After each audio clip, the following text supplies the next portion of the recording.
돈이 보이는 투자 함께합니다. 목요일 이 시간 늘 함께해 주시는 그리고 매크로에 이분이 빠질 수 없죠. 오늘도 매크로 이야기 플러스 시장의 전략까지 체크해 보겠습니다. 한국투자증권 박재영 차장 함께합니다. 차장님 어서 오세요. 안녕하십니까. 네, 반갑습니다. 저희가 차장님을 항상 목요일에 모시는 그리고 차장님 목요일에 나와주시는 이유가 있지 않습니까?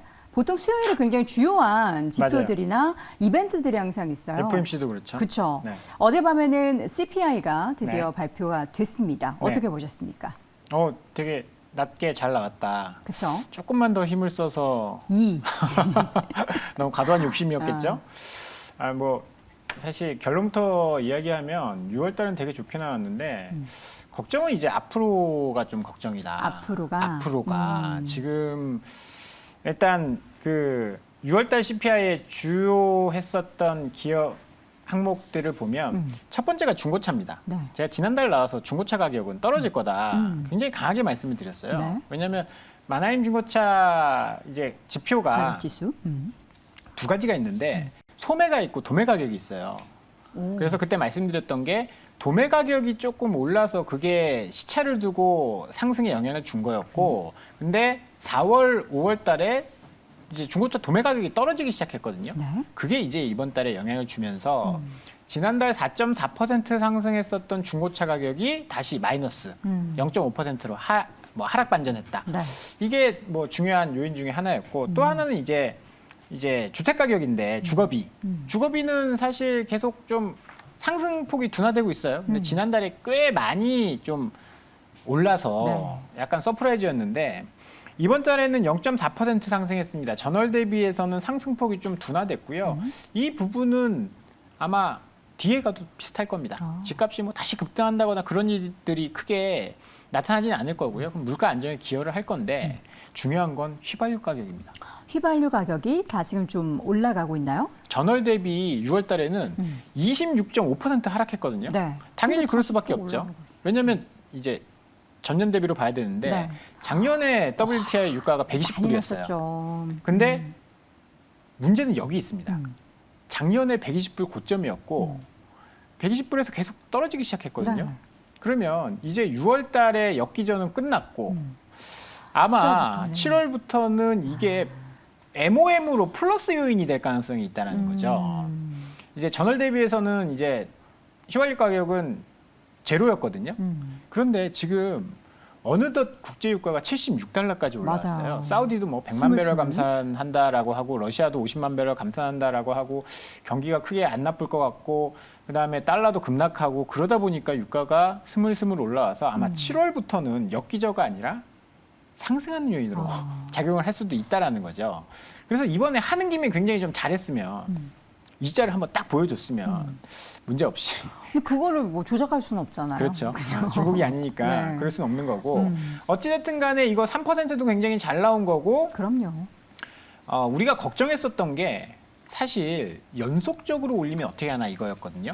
그 연속적으로 올리는 것에 대한 부담이 있었는데 네. 이번에 그걸 조금? 그렇죠. 왜냐하면 뭐 FOMC 6월 달에 FOMC 이후에 점도표가 2번 더 올린다라고 해서 7월 달에는 무조건 올릴 거야. 그쵸. 그렇게 뭐 사람들이 생각하고 있다가 6월 초에 그 EU에서 컨퍼런스가 있었습니다. 네.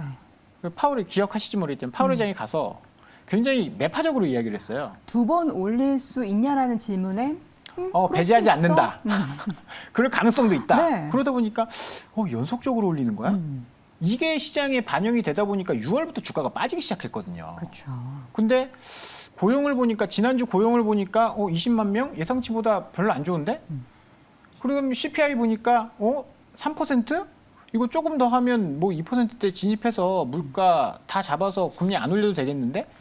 이게 연속적인 인상에 대한 가능성이 굉장히 많이 낮췄다라는 거죠. 그래서 시장에서는 2번 연속 올리면 큰일 난다. 왜냐하면 지금 오늘 우리는 동결했잖아요. 네, 동결. 그 얘기 사실 200bp 차이가 납니다. 아니, 이제. 우리나라 기준금리 동결된 것도 진짜 큰 이슈긴 한데 네. 미국 쪽 얘기만 하다 보니까 우리나라 금리 동결 얘기는 쏙 들어갔어요. 이제 200bp 차이가 납니다. 굉장히 3주 뒤면 미국과 우리나라 금리가 200bp가 차이가 나요. 역사적으로 가장 좀 많은 그렇죠. 갭이죠. 네. 그리고 좀 걱정되는 게 네. 지난달에 가계대출이 역대급으로 다시 늘어났습니다. 가계대출이 줄어들고 있다가 이게 좀 눈치 좀 봐야 되는데 한국은행이 이러면 고민을 하게 될 거예요. 아마 네. 다음부터는. 미국과 200bp 차이 나고 네. 가계대출이 다시 늘어나고 있고 네. 부동산 경기랑 이거 잡겠다고 해서 금리를 동결했는데 대출이 다시 늘어나? 요즘에 이거는- 대출 다시 좀 풀어주는 분위기죠. 그러니까요. 그리고 연말 되면 더 늘어날 겁니다. 네. 왜냐하면 DSR까지 그 전세 역전세 때문에 DSR까지 이제 높였으니까. 높여준다라고 하니까 아마 더 늘어날 겁니다. 아, 그러면 사실 가래로 호미로 막을 거 가래로 가래로 막는다. 가래로 예. 막을 수도 있는 건데 그쵸. 한국은행의 고민이 굉장히 좀 심해질 거고요. 후반대에서 지금 이 얘기를 계속 해도 되는지 모르겠는데 호주랑 캐나다가 금리를 또 다시 올리기 시작했잖아요. 지난달에 올렸죠. 네, 우리가 지금 2.9%에서 물가에 대한 걱정을 안 한다라고 하지만 유가가 또 이렇게 오르고 하면 하반기 가서 어떻게 될지 모른단 말이에요. 그렇죠. 우리가 굉장히 잘했었던 게 선제적으로 우리가 금리를 먼저 낮췄어요. 참 우리는 재작년 10월부터 금리를 높이기 시작했잖아요. 네. 선제적으로 대응했기 때문에 이렇게까지 물가가 안 올라가서 잘한 거였는데 이렇게 되면 한국은행의 고민이. 운신의 폭이 좀 줄어들 수밖에 없는 거고요.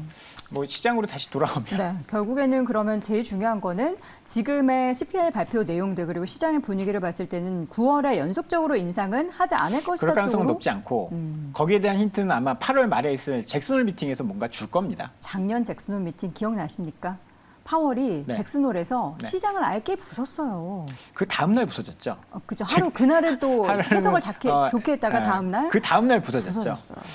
뭐 이번에는 뭐 사실 그렇게까지 할까요? 물가 다 잡혔는데 뭐 굳이 똑같은 뭐 얘기? 네. 굳이 연속적으로 올리지는 않을 가능성이 저는 높다라고 보고요. 어찌 됐든 간에 이제 잭슨홀 미팅 보고 네. 결정을 할 필요가 있을 것 같습니다. 8월까지는 이제 매크로 이벤트가 아무것도 없다라고 보는 게 맞을 것 같아요. 종료. 네, 종료. 그래서 이제는 뭐 물가, 금리 이런 게 중요하지 않고 이제는 실적이 중요하다. 실적이다. 그렇게 좀 봐야 될 것 같고요. 일단 이번 주에 선진국 지수에서 EPS 변화율 보면요. 신흥국 중에 EPS 변화율 보면요. 1등에 SK 하이닉스가 올라가 있습니다. 일주일 변화율 보면. 그러니까 반도체에 대한 기대감이 굉장히 크다라는 거죠. 네. 오늘 반도체 관련돼서 주가가 굉장히 좋은 이유도 여기 있지 않나라는 생각이 좀 들고요. 네. 그다음에 5위에 있는 게 자동차입니다. 기아. 뭐 일단 두 가지를 봐야 될 것 같아요. 턴어라운드를 누가 잘하느냐? 그리고 지금 당장 누가 돈 제일 잘 버느냐? 그래서 반도체와 자동차를 좀 보셔야 될 것 같고. 턴어라운드는 반도체, 돈 잘 버는 기업은 자동차. 그리고 10위권에 LG 에너지 솔루션이 있습니다. 오, 지금 이차전지. 2차 전지가 실적 나오는 게 다 안 좋거든요.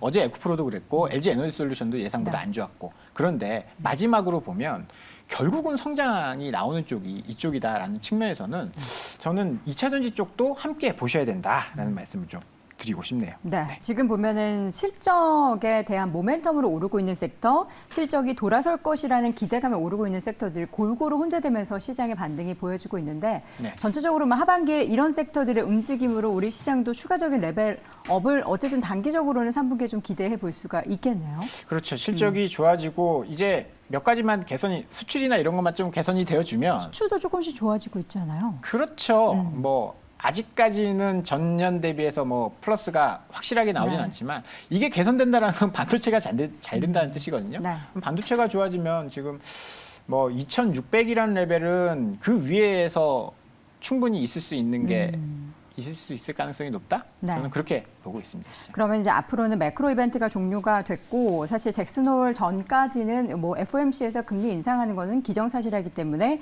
모든 종목을 포트폴리오를 짤 때는 실적에만 집중을 하면 된다. 그렇죠. 실적만 보고 달리시면 될 것 같습니다. 실적만 보고 다니는데 네. 그중에서 사실 자동차 이야기를 많이 저는 해주셨는데 자동차만 계속 순위를 굳이 그러면 순위를 카운트를 하자면 보면 단기적으로는 자동차, 장기적으로 네. 자동차, 중기적으로는 반도체, 장기적으로는 2차 전지. 단기적으로는 자동차 2분기 실적이 워낙에 좋으니까 계속해서 끌고 갈 만하고 중기적으로 반도체요? 네. 장기적이 아니고 뭐 장기로 반도체는 이제 사이클 산업이라서 바닥에서 올라오는 거 어느 정도 이제 잡는 게 좋을 것 같고요. 네. 너무 오래 투자하는 것도 그렇게 바람직하지는 않아요. 많은 장비주나 이런 거 봤을 때 과거 흐름을 봤을 때 사이클을 타는 게 중요할 것 같습니다. 알겠습니다. 장기적으로는 2차 전지까지 함께 여러분 포트의 비중을 잘 조정을 해두시기 바랍니다. 그래도 희망이 보이니까 또 기분 좋게 마무리할 수 있을 것 같습니다. 돈이 보이는 투자 한국투자증권 박재영 차장 함께했습니다. 고맙습니다. 감사합니다.